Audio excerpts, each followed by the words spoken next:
Hey everyone, this is Steve Weintraub with Collider, and I'm here at the Campari Cinema Center in Toronto. I really want to give a huge thank you to Campari for being our main sponsor. It allows us to be here covering movies like Hamlet. How are you guys doing? Not bad, thank you. Good, thanks. Yeah, pretty good. It's my first TIFF. Really? Ever. You've been here before. How many times? I think like 3 or 4. I was going to say, do you have an apartment here for how many times you're here? No, but I did shoot here once, and we were in an apartment in Italy, and I liked it very much. No, Toronto's a fantastic city. I love this place. Yeah, I love this festival, love the city, love the people. So I hate doing the generic thing right off the bat, but everyone knows Hamlet, but what do you want to tell people about your version of Hamlet? Yeah, good question. Well, Riz sent me this draft of this film about 6 months after we'd made a short film called The Longer Bye, and I was like, I'm not sure I'm the Shakespeare guy, but I found my way into it and started reading it and found it kind of personal and relevant and current and surprising and powerful in ways I hadn't expected. And I came on board, we went on this journey. I think the MO of our Hamlet was, can we make this a kind of personal, intimate, emotionally felt kind of film, When I stripped Hamlet back to the core, I thought, okay, we've actually got a psychological thriller here, when you distill it all back. And we thought, okay, the big thing we did was, when we go and see Hamlet at the theatre, Hamlet's on the stage, then 2 other people come on and discuss what Hamlet just did or said. 2 other people might come on and then speculate what Hamlet might do next. We stripped all that away so that we're only ever with Hamlet. We're experiencing everything with him. We're discovering things as he does. And yeah, we tried to make it this kind of personal, intimate and visceral psychological thriller about a guy unraveling really in a world where, he's not sure if he's insane or the world's going insane, which I think is something we can all probably relate to right now. Well, first of all, I really want to say congrats on making this, and because I know this couldn't have been easy, and I'm sure it was a challenge, but more than that, I just applaud the fact that it's I think the first time in cinema history that a non-white person is playing Hamlet, and you're telling the story in a completely different, unique way, and that's awesome. So I just want to say congrats, and I'm really happy you guys made it. Definitely have to talk about getting your head around this material, because it's so much dialogue and it's so much on you. What is it like for you? I mean, I've always enjoyed your work, but what is it like getting ready for something like this in the weeks leading up to that first day of filming? The weird thing is the dialogue isn't the hardest thing about Shakespeare. It's because he writes in a rhythm. So it's kind of like remembering a nursery rhyme, remembering a song. There's a kind of beat to it that means it kind of soaks into your body much easier than you'd expect. It is scary though, and the scary thing isn't so much about the play itself and the text itself. There's so much emotion in it, and the words are so amazing, you just have to dial into it. The scary thing is that it's been done so many times by so many amazing actors. Everyone's seen a production of Hamlet in the theater, or they've seen a movie. And so the scary thing is how much of yourself are you daring to bring to it? Because that's the only thing that makes sense to do. When you're doing a role that's been played so many times, is how do you make it different? You got to bring yourself to it. And actually what ended up happening is we were both new dads around the time of shooting this. Well, actually, Aneil's, you'd had your kid a couple of years previously, but he was waking up at 3 a.m. every morning or whatever. I was a brand new dad, and I wasn't sleeping at all. And so in a weird way, we were doing this story about fathers and fatherhood was coming and slapping us in the face right in the middle of the shoot. It was almost like Shakespeare going, you want to look at this material? You're going to have to really confront this material. And the part of us that we brought to it was the very stressed out, totally sleep deprived, unraveling, psychological meltdown version of ourselves, because that's what we were going through. It was all night shoots. We were sleeping 2 hours a night, maybe 3 hours a night. And it's there on the screen. So we ended up bringing a part of ourselves to this, not even deliberately, just because we had no choice. And I think that's why what Aneil's drawn out from us as actors is just very unapologetically personal. One of the things about Hamlet is to be or not to be. And I'm just curious, what is it like, or what were you thinking about with that line and where it would be in the movie? And do you know what I mean? Like in the delivery of that, because it's this iconic line that everybody knows. Yeah, well, we spoke a lot about that speech. Obviously, it's the most iconic speech of the most iconic Shakespeare work. And so we obviously just ended up discussing that a lot. What was really interesting was these discussions about how the kind of traditional way of thinking about that is that it's an introspective kind of musing on suicide, on ending it all. And we had discussions which kind of flipped that, because we saw a version of it which was much more about, do I take action or not? Am I willing to? It's not about suicide. It's about, am I willing to die for a cause? Am I willing to burn this whole system down, including myself, for something, for a greater good, for justice? And so I think the key thing with that soliloquy for me was, okay, well, the way we think about it usually is it's a introspective, quiet, meditative kind of speech, all about introspection, really. And I thought, okay, how can we make this feel active and immediate and present and propulsive, like the rest, so it can fit into this kind of, propulsive thriller that we're trying to make, I suppose.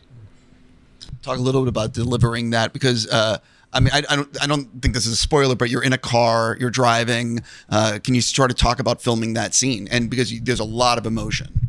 Yeah, I think it all comes down to the way that you see the play, right? And Aneil has an incredibly unique way of distilling things down to their raw emotional essence. And the more we talked about this, and also my old drama school teacher, Rob Clare, who taught me Shakespeare, taught me Hamlet, was also encouraging us to think about this way. To be or not to be, as Aneil said, is not about suicide. It's about, are you willing to fight, even if it will kill you? And so it's a game of chicken.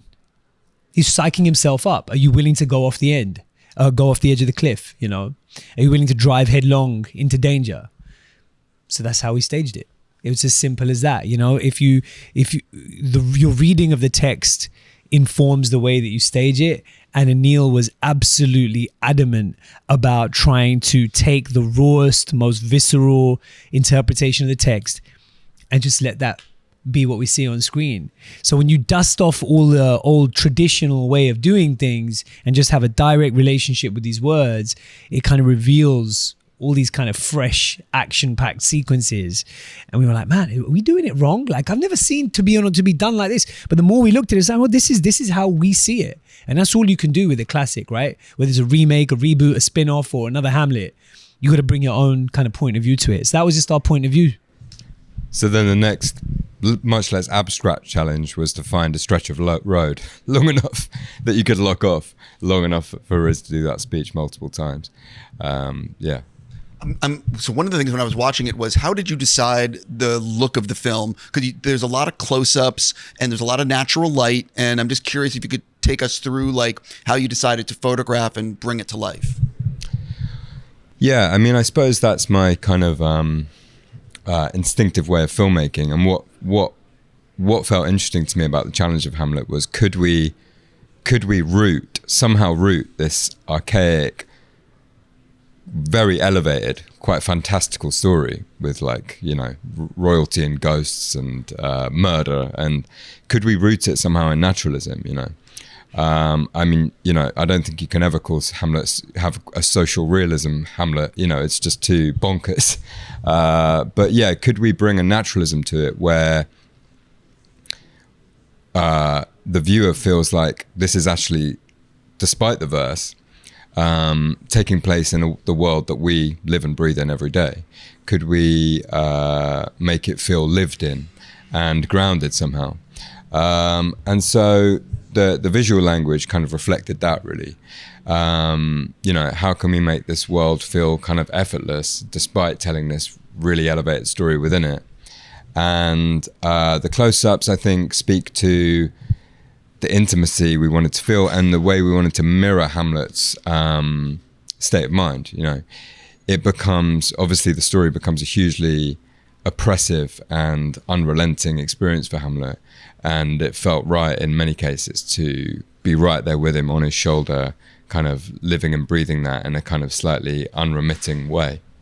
I'm so curious about like the edit. Listen, I love talking about editing because it's where it all comes together. How involved do you like to be in the edit when you're working on something? And the second part of this is talk a little bit about the editing room and maybe how this film came together in a way that you didn't expect, or were there any big challenges that you had to overcome in the editing room? Well, I'll just say that, like, when you've got a director like Aneil and you've got our incredible editors, Amanda and also Mikel, who edited Sound of Metal, I don't need to do very much at all. You know, obviously Aneil and I are close friends and collaborators, so he'd send me cuts and get my point of view on things. But you know, the momentum, the leanness, the ferocity, and the velocity of this story is something that Aneil has shaped in the edit with these incredible artists. And I'm actually interested to know from Aneil, like, what was, because I know it wasn't the simplest kind of edit, was it? Because there can be a reverence for this kind of play. So doing a slash and burn like you did, it's, you know, it takes guts. Yeah, I mean, it was a challenging and fascinating, really rewarding, ultimately, process editing this film. I mean, I think what's interesting maybe about this film, I don't think it's unique in this sense, but at all. But there were scenes where we barely cut. You know, we just let it breathe. There are a couple of soliloquies of Riz's that unfold in a oneer. In fact, several actually, if you include To Be or Not to Be. So, you know, there were moments where we just wanted to let it breathe and sit in things. And then there are other moments where the edit becomes really intricate. You know, one example of that would be the play within the play, the choreographed dance performance at the wedding, which is a, you know, heavily covered sequence. We did huge amounts of coverage. It was such a sort of stunning piece of choreography, choreographed by Akram Khan, who's one of the world's foremost kind of contemporary choreographers, who we both had such a lot of respect for and was so delighted that he went on this journey with us. It was such an amazing piece of choreography that it felt like you had the choreography of the dance, and then you had the choreography of, you know, Hamlet and Claudius, and the observations and the connections between the dancer and Claudius and Hamlet and Gertrude. It was a real, it was an elaborate piece, you know, that we had to cover kind of deeply. And then cutting that was intricate and challenging, but extremely rewarding. I think, you know, the way I tend to shoot, it's about being instinctive to the actors rather than the other way around. It's not about blocking things to within an inch of their life so that we have, you know, an extremely set shape to a scene, and then we repeat that every take and go wide, mid, close, you know. It's more instinctive than that. What we're trying to do is kind of create a 360 environment for the actors where they can kind of live it and be instinctive from take to take. And that, to me, brings the most kind of immediate and present and kind of visceral performances and results. Sadly for the editor, that means they're being presented with complete carnage. You know, I'm sure they at points were yearning for the old, like, traditional coverage, but it was never quite like that. So I think it's testament to their quality and skill that they were able to take this kind of quite freewheeling chaos and harness it into something so flowing and beautiful. Well, in my mind. Yeah, I don't think enough people understand how you could alter one shot and the whole meaning of a sequence is changed. You know, editing is just such a powerful tool. And anyway, I could keep going on. I agree. Yeah, it's the most kind of possibly underrated, because, you know, that's the thing. The best edits, perhaps you don't feel them.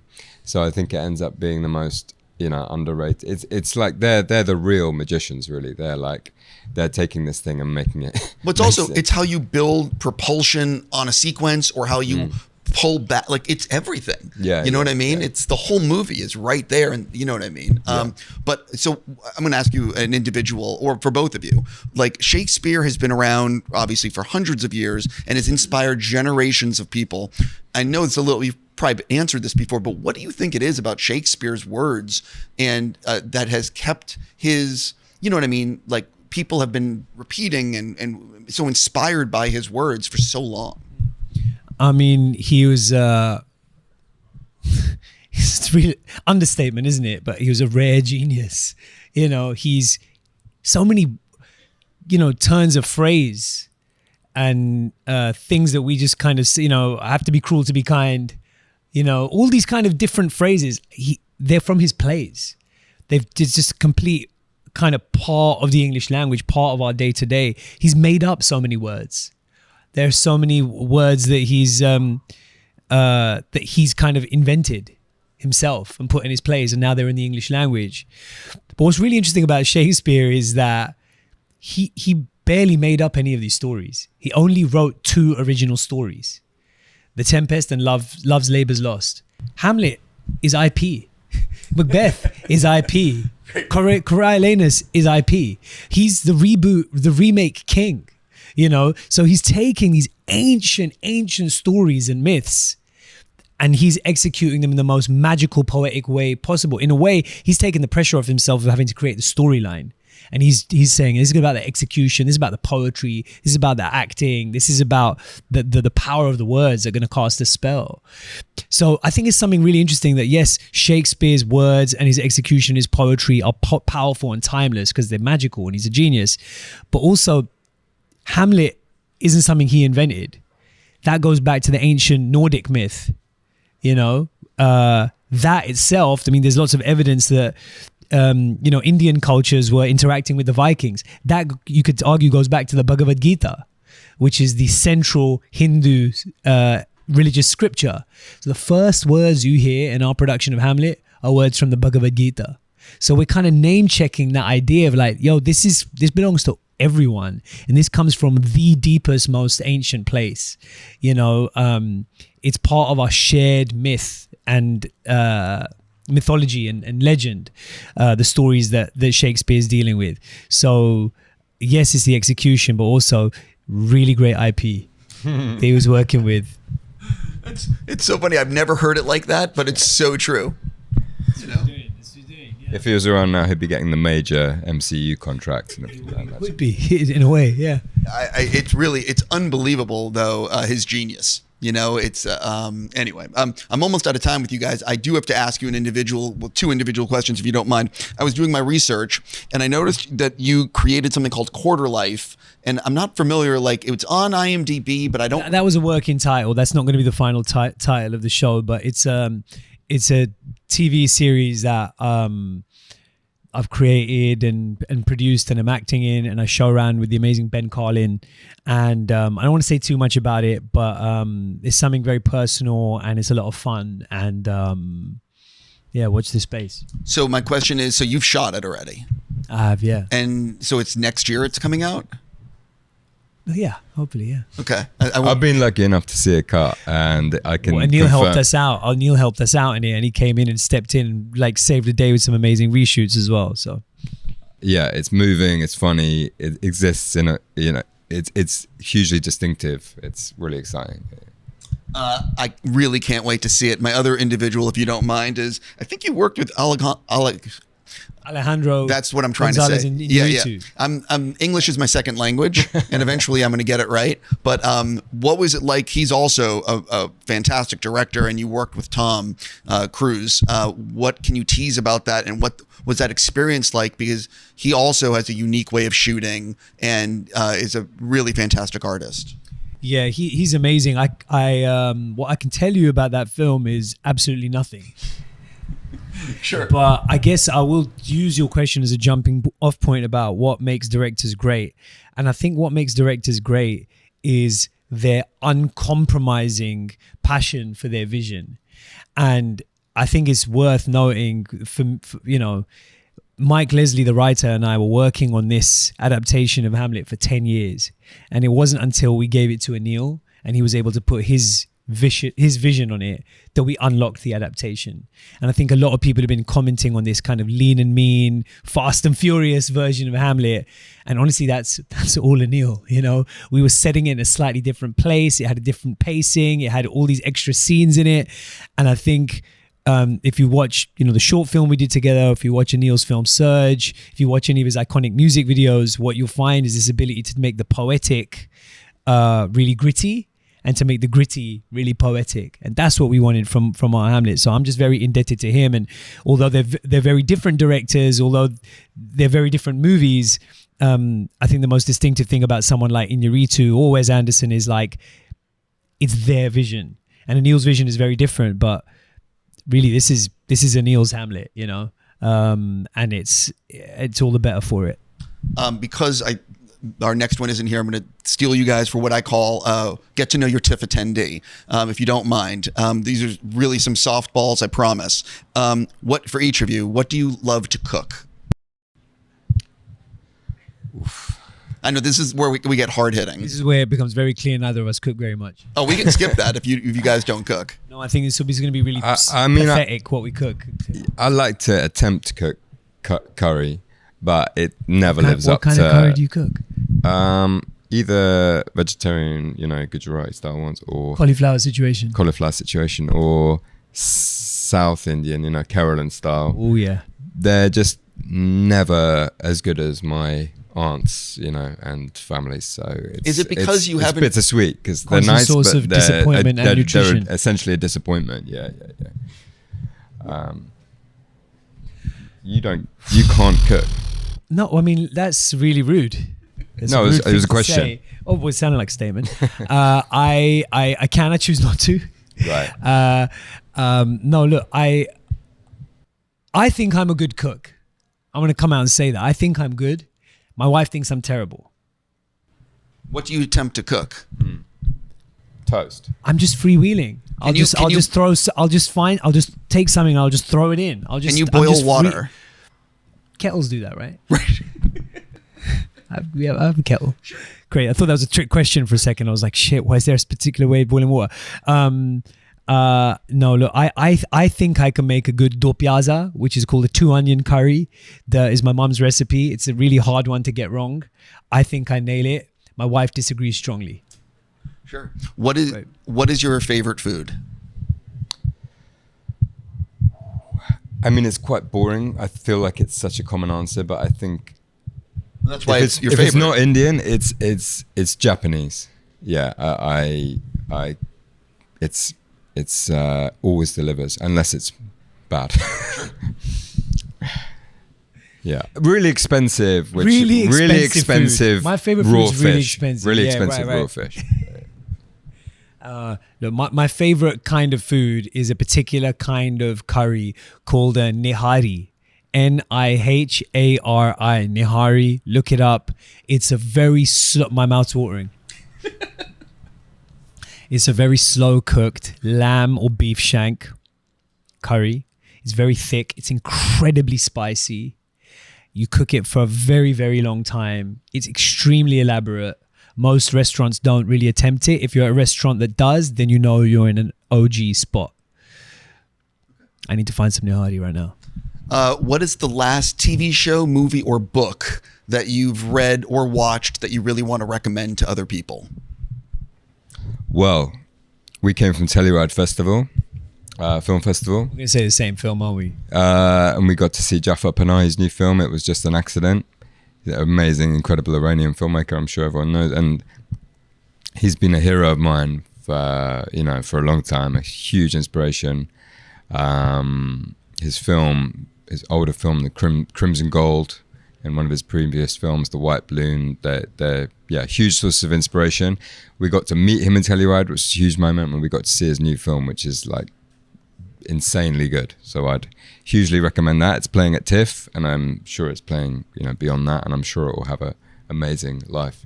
Yeah, without a doubt, Jafar Panahi's film, I think it's kind of immediately jumped into my top 5 all-time movies. It may have replaced Terminator 2 in my top 5. Big call. Yeah. Big call. Wait, so call. Do you actually have like a top 5, or is it's in flux? Oh, that's it's in flux right now. Do you have, so without naming, and we could switch to I wasn't going to ask this, but like, what do you know? Roughly, yeah. Yeah. Thin Red Line, Battle of Algiers, Lion, now Jafar Panahi's film, and I think I have to go you got to have something like E.T. Sure. Like just from your childhood, because it was from that special time in your life. Yeah. The greatest thing is there's no wrong answers. Do you know what I mean? Yeah. It's so I mean, sometimes. Yeah. Well, if I heard it, if I heard someone say a certain movie, I'd be like, You can't be friends with them. We're done. Yeah. You know what I mean? I had to do a top 10 for sight and sound, and it was a hugely intimidating experience because I don't. Really upsetting. Yeah, it was generally just it was broadly a net stressful negative experience for me. Because here's the thing, because are you thinking when you're making that list, I need to make sure there's like a mainstream movie, I need to make sure there's like an artistic movie, like how are you? Yeah, exactly. I was over analyzing, thinking how I'm going to seem like a terrible cinephile, you know, compared to all these other people. But I can tell you, Crimson Gold was on there, which I mentioned. My big movie on that list was Heat, which was a huge. Heat is phenomenal. Huge. Yeah. It's probably the film I've seen more than any other film. And how do you feel about Michael possibly making a sequel?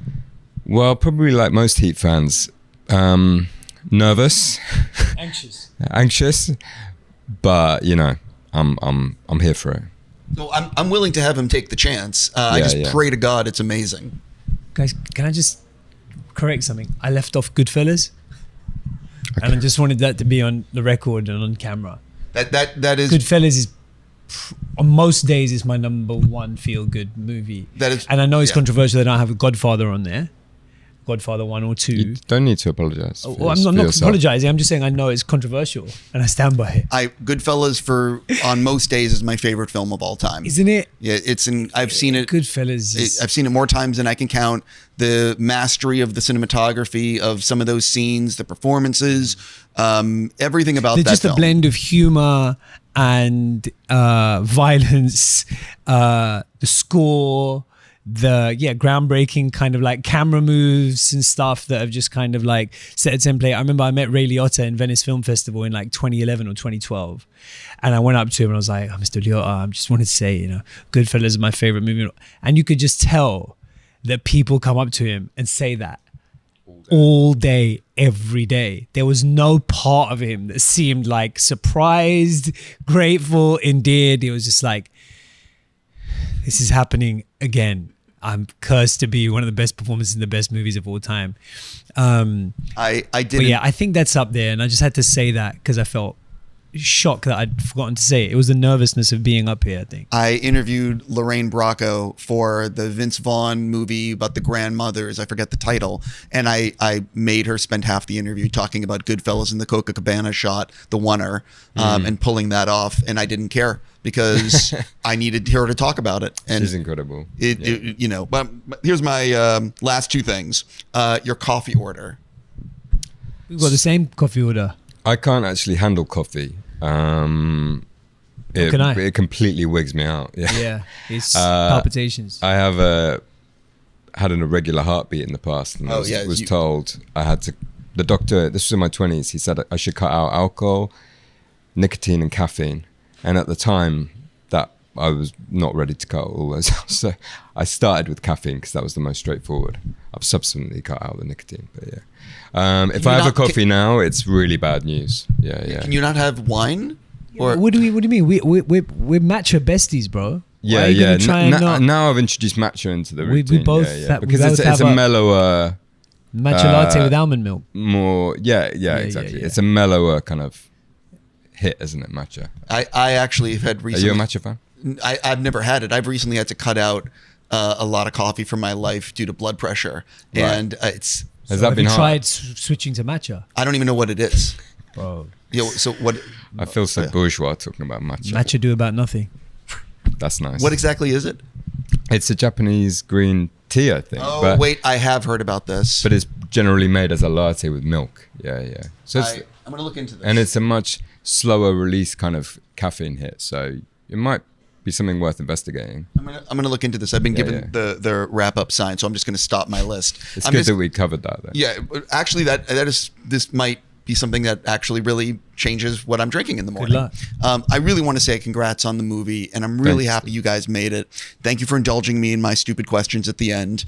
And I really hope this once. Yeah, I really hope you have a fantastic TIFF. Thank you so much. Thanks for watching it, and thanks for having us.